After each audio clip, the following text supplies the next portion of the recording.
Sefu, jana timu ya taifa ya Tanzania Taifa Stars wamecheza mchezo wa kimataifa wa kirafiki dhidi ya Kuwait na kufungwa ama kupoteza kwa jumla ya bao 4-3, lakini miongoni mwa vitu ambavyo vinazungumzwa mara baada ya mchezo huo ni kutokana na kile ambacho kinatajwa ni makosa ambayo aliyafanya mlinda mlango Yakub Suleiman, mlinda mlango kutokea Wekundu wa Msimbazi Simba. Kwa namna ambavyo watu wamekuwa wakizungumza mara baada ya mchezo na kuwataka Wekundu wa Msimbazi Simba kutafuta golikipa mwingine kwa ajili ya michuano ya kimataifa, wakiamini Yakub hatoshi kuweza kusimama katika milingoti mitatu ya lango la Simba. Kwa upande wako, hiki ambacho wanachokizungumza watu, unaamini wako sahihi kwa upande wao, na ni kweli Simba wanahitaji mlinda mlango zaidi ya Yakub kwa kipindi hiki? Kwanza Abdallah, Naam. Mpira ni mchezo ambao uko wazi, kila mtu anaona. Kutoa maoni sasa ni nani ubongo wake umeweza kuadapt hilo jambo na atatoa maoni. Ngoja Abdallah nikufundishe kitu katika mpira. Ndio. Alafu nitakwambia juu ya timu yetu ya taifa. Mpira kuna mtu huwa anaitwa match analysis, naona kwa Kiingereza, ndio Ndio. Match analysis ni mwalimu kitaalamu, lakini uwezo wake, taaluma yake ni kusoma aina ya mchezo. Yeye anapoona akasoma mchezo huwa anamshauri kocha, anamwambia kwa namna ambavyo nimeona leo Sefu hayuko katika form na anachelewa kupeleka mashambulizi kwa haraka, kwa uzoefu wangu hapa angekuwa fulani. Yaani ni ushauri tu, basi huyu mtu unashauri na unatoa solution ama njia. Yes, unashauri na unatoa solution. Sasa mwalimu anatazama ulichomshauri na anaweza akapokea au asipokee, lakini akifahamu uwepo wa huyo mtu, maana yake ni mtu wake wa ushauri. Sasa ingekuwa mpira upo kama watu wanavyotaka, angebaki mwalimu tu, tusingekuwa na msoma michezo, kwa sababu mwalimu mwenyewe si angesoma mchezo, si angefanya sabu kulingana na mchezo. Tunakutana na opponent ambaye hatujawahi kumuona, tunachukua mwalimu anatazama video, lakini tunatuma match analysis, pengine kama mnaye anakwenda kutazama mechi zao, anamletea ripoti mwalimu anafanya hivi. Hivyo ndio namna mpira ulivyo. Na hata tunapotazama mpira kawaida, kwa maana ya influencer, wachambuzi na watu wengine, tutakwenda kushindana katika nini umekiona. Mimi ufahamu wangu katika timu ya taifa, sasa nirudi. Ndio. Timu ya taifa sijawahi, mimi toka napata akili, sijawahi kuona timu yetu ya taifa ina mechi 10 ikafanikiwa kushinda mechi 6 katika 10. Sijawahi kuona.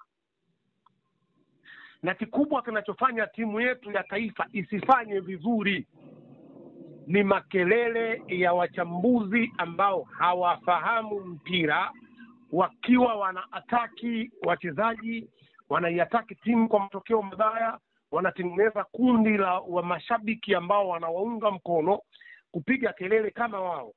Kwa sababu wachezaji wetu ni waumini wa mitandao ya kijamii, wanasikia matusi hayo, wanasikia kelele hizo. Hata siku moja hatuwezi kutengeneza timu bora kwa taarabu zinazoimbwa na wachambuzi wasiotakia mema timu ya taifa. Umenielewa vizuri?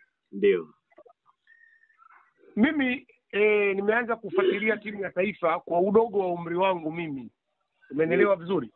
Mohamed Mohamed akiwa golini. Yaani nazungumza kipindi sasa na mimi naujua mpira. Ndio. Na ufuatilia mpira, ukiniuliza naweza kuueleza. Huko nyuma nilikuwa nikisikia tu, bado niko mdogo. Toka yuko Mohamed Mohamed katika timu hii ya taifa, utanambia AFCON nyingi wamecheza mara hii tunayoiona. Hii mara ya Karia ndo tumecheza AFCON nyingi. Kutoka 80 nayo ilikuwa ni historia tu, timu ambayo ilikuwa ukifika ukikutana na Uganda utafungwa. Ukikutana na DRC Congo utafungwa. Tunatengeneza timu ya taifa ambayo watu wake bado hawajajengwa katika misingi sahihi ya kimpira. Lakini njia pekee ya kuwafanya watu hawa wajengeke kwenye misingi sahihi ya kimpira ni sisi kuwapa hamasa, ni sisi kuambia huu ndo mpira, chezeni, ni sisi kuwatuma askari. Badala yake sisi ndio tunasimama kwenda kuwa dosari yao. Yaani unacheza mechi na Kuwait ambao nadhani watakuwa wako Asia. Kuwait Ndio. Kuwait wanaitika Asia. Ukenda kulifuata soka la Asia na Afrika, kiukweli soka la Asia liko juu kuliko sisi Afrika. Afrika kuna nchi chache tu ambazo zinafanya kuonekana soka letu walau lina ushindani, wanaweza kushindana na baadhi ya masoka mengine. Lakini unapotaja si Afrika Mashariki, eti ukataja Irani, ukataja Kuwait, ukataja Saudi Arabia, umetaja soka ambalo hatuwezi kukabiliana nalo hata kwa bahati mbaya. Sasa tuna wachezaji, alau tujue basi wachezaji wetu, juu ya hili soka la hawa watu tunapokutana nao, basi tupate 60%, tupate 70% katika kucheza. Hata tumekosa matokeo, tuambie wachezaji, tupeni ladha, tuonyesheni mpira, jitumeni katika jasho na damu. Umenielewa vizuri? Ndio. Sio hivyo mtu anakwenda anakuambia Yakubu ataigharimu Simba. Hata akiwa yuko Mohamed alikuwa akifungwa kwa sababu unalindwa na nani? Unacheza mechi gani? Una watu gani kitaalamu watatafsiri mechi nyingine? Yani Yakubu jana amelindwa na Dickson Jobu, goli la 3, unapigwa mpira wa kutenga, Dickson Jobu anakabia macho, mtu anapiga chini ya mguu wake.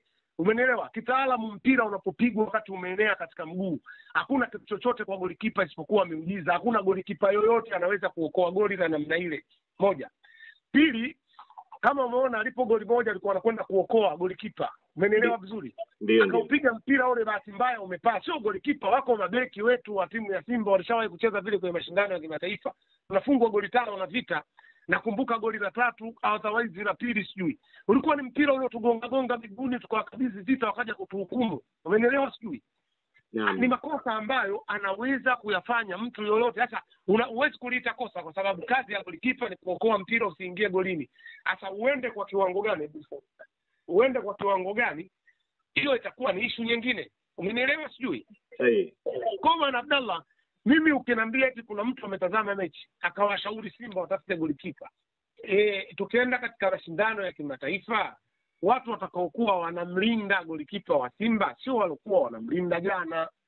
Sitaki kuhukumu kwamba quality ya walomlinda jana na watakaolinda kwenye timu ya taifa ikoje, sio kazi yangu, sitaki kuhukumu katika hilo. Lakini siamini kwamba unapomweka mtu mimi yani nasema siamini unapomweka mtu kama Nangu kwa sasa, kwa namna anapocheza utayari. Umenielewa vizuri? Ukamchukua mtu kama Rushain Dalok, namna atakapokuwa anamtuma Nangu, basi makosa yatafanana na haya. Hilo moja. Lakini tukumbuke, unaposema timu ya taifa na vilabu unazungumza vitu viwili tofauti. Katika klabu tumesheni watu ambao pengine wanaweza kuzuia huo uzito ambao wanauona. Sasa makosa mengi yaliyofanyika kulikuwa ni uzembe wa mabeki jana wa timu ya taifa. Abdallah, wamekabia macho. Kunapokuwa na ukuta imara ndo kunapokuwa na kipa mzuri. Kunapokuwa na ukuta mbovu ndo kipa anapoitwa mbovu kila wakati, kila siku, na ndio tabia ya mpira. Nikukumbushe, mimi nitakuwa mtu wa kukumbusha. Mwaka nadhani ilikuwa 2002 Brazil ilikuwa bingwa. Ndio. Kombe lile lilichezwa Japani pamoja na Korea.